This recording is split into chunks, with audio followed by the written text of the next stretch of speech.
صلوا على الحبيب صلى الله على محمد صلى الله عليه وسلم. امام الانبیاء کر دو عطا حصہ سخاوت کا. ہاں امام الانبیاء کر دو عطا حصہ سخاوت کا. قناعت ہو عنایت دین دولت کی فراوانی.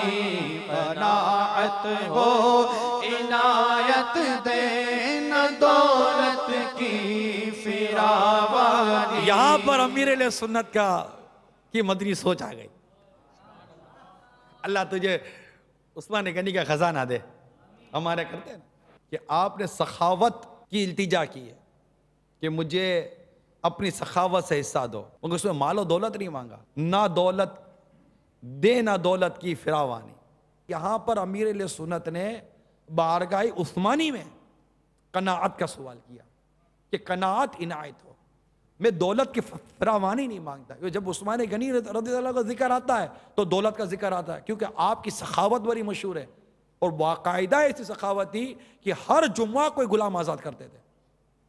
ہر جمعہ کو ایک غلام آزاد فرماتے، اور اگر اس وقت غلام آزاد کرنے کی کوئی صورت نہ بنتی تو بعد میں آزاد کر دیا کرتے تھے. اتنی سخاوت تھی.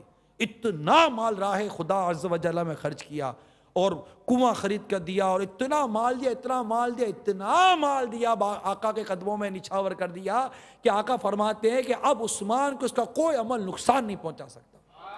یہ حدیث، یہ ارشاد خلاصہ عرض کر رہا ہوں، کوئی ان کا عمل ان کو نقصان نہیں پہنچا سکتا. ان کو جنت کی بشارت ملی. اور ایک سے زائد مرتبہ آقا صلی اللہ علیہ وسلم نے فرمایا ہے عثمان جنتی ہے.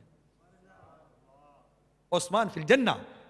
عثمان جنت عشرہ مبشرہ میں آپ کا شمار ہے، بدریوں میں آپ کا شمار ہے. آقا کے دونوں شہزادیاں آپ کے پاس ہیں. اتنی فضیلت اتنی فضیلت. تو ان کی سخاوت جو ہے نا، یہ ان کی سیرت کا ایک بہت ہی اہم حصہ ہے. سخاوت عثمانی مشہور ہے. عثمان کی سخاوت، عثمان کی سخاوت، عثمان کی سخاوت رضی اللہ تعالی عنہ. تو مال جو ان کو ملا تو انہوں نے کب مال کی طلب کی تھی؟ انہیں ملا تو انہوں نے راہ خدا عز و جل میں خرچ کیا. قناعت ان کے در سے بڑھتی ہے. ان کی بارگاہ میں قناعت کا سوال کیا، اور یہ امیر سنت کی سوچ میں نے بیان کی آپ کو. اور سوال رب کی بارگاہ میں، یا اللہ ہمیں ایسی سوچ اور ایسا عمل عطا فرما دے کہ ہمارے پاس سوچ بھی تو نہیں ہے نا. یہ ساری باتیں جو میں بھی کر رہا ہوں یا ہم سنتے ہیں کرتے ہیں، جب آزمائش پڑتی ہے تو وہ ساری باتیں وہ یاد نہیں رہتی، اور ہم ٹینشن اور پریشانی کا شکار ہو جاتے ہیں. ہم جو پریشان ہوتے ہیں نا گھر کے اندر، میں اس کا حل آپ کو عرض کر رہا ہوں کہ آپ اور ہم تنگی کا حل روزگار بڑھانے میں لگیں. اور چونکہ آسانی کے ساتھ اسباب مہیا نہیں ہوتے تو غلط راستے اختیار کرتے ہیں، گناہوں بھرے راستے اختیار کرتے ہیں، حرام روزی کی طرف بڑھتے ہیں. تو اس طرف بڑھنے ہی کی سوچ رکھنے کے بجائے، میں ہی کے ساتھ عرض کر رہا ہوں، ٹھیک ہے، اس طرف بڑھنے ہی کی سوچ رکھنے کے بجائے جو آمدنی ہے اس میں گزارا کیسے کرنا ہے، اس پر مدنی مشورہ کریں نا. اب اگر بالفعل گھر کا کوئی بڑا مدنی مشورہ کرنے کے لیے بیٹھا تو اب میں چند مدنی پھول ان کے بارگاہ میں عرض کرتا ہوں جو ان کے ساتھ بیٹھیں گے کہ آپ ان کا تعاون کیجئے. نہیں آپ کو نہیں پتا، یوں بھی کرنا پڑتا ہے، یوں بھی کرنا پڑتا ہے، یہ بھی کرنا پڑتا ہے، تو پھر یہ کرنا پڑتا ہے، تو پھر روزگار کمانے کے لیے اور بہت کچھ کرنا پڑتا ہے. پھر وہ روایت بھی یاد آتی ہے، گھر والوں کے لیے جو اس سے گناہ کیے، ان گناہوں کی وجہ سے وہ شخص جہنم کی آگ میں جلایا جاتا ہے. تو یہ باتیں ملحوظ رکھی جائیں، اور گھر والوں کو چاہیے، بچوں کی امی کو چاہیے، بڑوں کو چاہیے، بچوں کو چاہیے کہ وہ جو کما رہا ہے اس کے ساتھ تعاون کریں. وہ بچا کر کو اپنا بینک بیلنس تو بنا نہیں رہا. عموماً گھر کا سربراہ جو ہے نا گھر والوں کے لیے کماتا. اگر یہ اپنی ذات کے لیے کماوے تو اس کا خرچہ اتنا کہ یہ موج سے رہے. یہ کمائی بیوی بچوں کے لیے رہا ہوتا ہے، گھر والوں کے لیے کما رہا ہوتا ہے، اور کماوے بھی اور پھر اس کی آمدنی پر یہ تنقید بھی سنیں. یہ کہاں کا انصاف ہے؟ آپ کیوں اس کو تنقید کا نشانہ بناتے ہیں؟ اس کی جو آمدنی ہے آپ سیکریفائی کریں نا. یہاں ایک سے زیادہ 2 نوکریاں، 2 سے زیادہ 3 نوکریاں، بالکل نوٹ کمانے کی مشین بنایا ہوا ہے، اور یہاں ہاتھ تنگ ہو تو پھر آنکھیں سر پر آ جاتی ہیں بلکہ پیچھے چلی جاتی ہیں، احترام ادب سب ختم ہو جاتا ہے جب باپ کی آمدنی کم ہوتی ہے یا گھر کا کوئی بڑا کمانا بند کر دیتا ہے۔ پھر سب مل کر روزگار کی حلال روزگار کی صورت نکالے جائز طریقے سے، اور مل جل کر صبر و قناعت کے ساتھ اپنے گھر کو چلائیے۔ آمدنی بڑھنے کے باوجود بھی، میرا مشورہ ہے آپ کو، مدنی مشورہ دے رہا ہوں، آمدنی بڑھنے کے باوجود بھی اپنے اخراجات مت بڑھائیے گا۔ یہ یوں سمجھیے کہ یہ پچھتاوے کی پہلی سیڑھی ہے کہ آمدنی کا کوئی بھروسہ نہیں کب کم ہو جائے، اخراجات پھر کم کرنا بڑی مشکل بات ہوتی ہے۔ تو کم آمدنی میں جب گھر چل رہا ہوتا ہے تو جو ضرورت کی چیزیں پوری کریں، بقیہ جو ہے اس کو ضرورت کے تحت رکھیں، اور جو اللہ تعالیٰ نے وسعت دی اس کو اس کی راہ میں خرچ کریں، آگے کے لیے جمع کریں نا، جو کہ مال قبر میں کام آئے، حشر میں کام آئے، قیامت کے دن کام آئے۔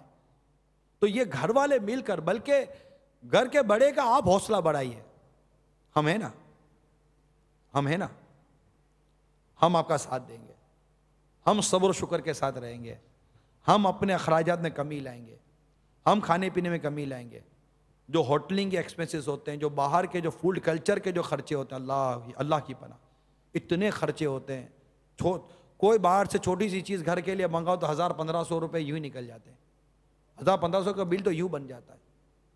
یہی چیز گھر کے اندر بنتی تو 100-150 روپے کے اندر گزارا ہو جاتا ہے۔ یہی چیز نہ بھی بنے، پیٹ ہی بھرنا ہے نا، جب پیٹ ہی بھرنا ہے تو گھر کے اندر بھی الحمدللہ اچھی سے اچھی غذا بن جاتی ہے، لیکن باہر کی مہنگی غذاؤں پر غور کرنا چاہیے، بہت زیادہ آتی ہے، کم کر دیں، مطلب ایسا کریں کہ آپ کی جو آمدنی ہے نا اس کے مطابق گھر چلانے کی مشورہ کریں، اور حلال روزی کے ساتھ رہیے۔ اللہ آپ کے رزق میں، ہم سب کے رزق میں برکت دے۔ برکت کا تعلق زیادتی سے نہیں ہے، یاد رکھیے گا، برکت کا تعلق پورا ہونے سے۔ یہ یاد رکھیے گا کہ لاکھ کے 2 لاکھ روپے ہو گئے تو آپ نے کہا کہ برکت ہو گئی، 2 لاکھ کے بعد بھی بچتا نہیں ہے۔ برکت یہ کہ لاکھ میں اللہ برکت ایسی دے کہ خرچ کرنے کے بعد بھی 2-5-10 ہزار ہاتھ میں بچ جاتے ہیں۔ برکت بچ جانا ہے، بڑھ جانا اسے لکھا نہیں گیا ہے، میں نے جو پڑھا وہ اس کے بعد عرض کر رہا ہوں۔ تو بات قناعت کی چلی تھی تو چند مدنی پھول ذہن میں آ رہے تھے جو اس وقت ہمارے گھرستی کے لیے وہ ضروری ہے۔ لوگ پریشان ہیں، اسپیشلی گھر کا سربراہ ٹینشن میں، کمانے والا ٹینشن میں، چاہے وہ آپ کا بیٹا ہی کیوں نہ ہو، مطلب یہ آمدنی نے بڑا پریشان کیا ہوا ہے۔ اور آمدنی بڑھانے کی جب ہم غور کرنے جاتے ہیں بعض اوقات تو حرام میں پڑنے کے اندیشے ہوتے ہیں، پھر وہ ڈنڈی مارنا، چوری کرنا، لوٹ کھسوٹ کرنا، پیٹرول میں چوری تو سیلنگ میں چوری تو ناپ میں چوری تو تولنے میں چوری تو اس میں چوری تو اس میں خیانت، جھوٹ، فریب، دھوکہ، طرح طرح کے فطروں میں پڑ کر پھر اپنی آمدنی کو بڑھانے کی ہم کوشش کرتے ہیں، اور گھر والے خوش ہو جاتے ہیں کہ ہماری آمدنی بڑھ گئی۔ ارے پوچھو تو صحیح کہاں سے بڑھ گئی؟ ماں اے میرا لال، اے میرا لال، اے میرا لال کر کر کے اس کو لال پیلا کر ڈالا۔ ارے وہ لال کا کالا ہو جائے گا، کالے کا اور کالا ہو جائے گا، اس کی آمدنی بڑی کدھر سے؟ یہ تو پوچھو، یہ سفید سے لال کیسے ہو گیا بھائی؟ 2 دن پہلے تو سفید تھا اور لال ہو گیا، یہ لال سے چند دنوں بعد پھر کالا ہو جائے گا، یہ اس کی آمدنی کو کالا کر دے گی، اور پھر کو پکڑ کے لے جائے گا اس کو، جتنا لایا تو اتنا سارا خرچہ ہو جائے گا۔ تو حرام کی روزی بچتی ہی نہیں ہے، یہ پھر نکل بھی جاتی ہے۔ ایک شخص تھا، دودھ میں پانی ملاتا تھا، حکایت ہے، دودھ میں پانی ملاتا تھا، دانا بچی تھی عقل مند، منع کرتی تھی، ابا دودھ میں پانی مت ملاؤ، ابا دودھ میں پانی مت ملاؤ، پانی وہ ملاتا تھا۔ ایک دفعہ سیلاب آیا کہ ساری بھینسیں بھاگ کر لے گیا، تو بیٹی کہنے لگی ابا یہ وہی پانی تھا جو تم دودھ میں ملاتے تھے، لے گیا۔ تو مل کر یہ مدنی چینل آپ کے گھر میں آ کر آپ کو گھر کو خوشحالی کا پیکر بنانے کے مدنی مشورے دیتا ہے۔